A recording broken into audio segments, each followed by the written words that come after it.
കോഴിക്കോട് വടകരയിൽ മണൽ ഖനനം നടക്കുന്ന ഉപ്പിലാറ മലയുടെ സമീപത്തെ വീടുകളൊക്കെ അപകട ഭീഷണിയിലാണ്. ഈ വീടിന്റെ തറയിൽ വിള്ളൽ ഉണ്ടായതോടെ ആശങ്കയിലാണ് ഒരു കുടുംബം.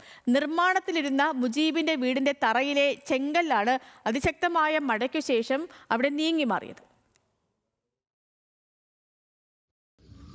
തിരുവള്ളൂർ പഞ്ചായത്തിലെ പരിസ്ഥിതി പ്രാധാന്യമുള്ള ഉപ്പിലാറ മലയിലെ മണ്ണെടുക്കൽ ജനകീയ പ്രതിഷേധം ശക്തമായതോടെ സംഘർഷത്തിൽ കലാശിച്ചിരുന്നു. ഉയർന്ന പ്രദേശത്തെ മൺഖനനം വീടുകളെ ബാധിക്കുമെന്നും കുടിവെള്ള പ്രശ്നമുണ്ടാക്കുമെന്നുമാണ് നാട്ടുകാരുടെ ആശങ്ക. എന്നാൽ പോലീസിനെ ഉപയോഗിച്ച് പ്രതിഷേധക്കാരെ ബലം പ്രയോഗിച്ച് നീക്കിയാണ് ഖനനം തുടങ്ങിയത്. കഴിഞ്ഞ ദിവസങ്ങളിലെ കനത്ത മഴയിൽ മലയിൽ നിന്ന് പുതുതായി നിർമ്മിച്ച റോഡിലൂടെ വെള്ളം ശക്തമായി കുത്തിയൊഴുകി. റോഡിനോട് ചേർന്നുള്ള മുജീബിന്റെ വീടിന്റെ തറയിൽ വിള്ളൽ വീണതോടെയാണ് കുടുംബം ഭയപ്പാടിലായത്. മുകളിലോട്ട് മറയിലേക്ക് പോകുന്ന ഒരു ഇടവഴിയായിരുന്നു. അത് വാകാടുകാരാണ് റോഡാക്കി മാറ്റിയതാണ്. ഒരുപാട് പ്രാവശ്യം പറഞ്ഞു ഇതുങ്ങൾ നന്നായിട്ടൊന്ന് കാത്തിട്ട് ഞങ്ങളുടെ വീടിന് ഭീഷണിയാണെന്ന്. കാത്തിത്തരുമെന്ന് പറയല്ലാതെ ഇതുവരെ ഒരു മാറ്റവും വന്നിട്ടില്ല. 200-ലേറെ വീടുകൾ ഈ മലയ്ക്ക് ചുറ്റുമുണ്ട്.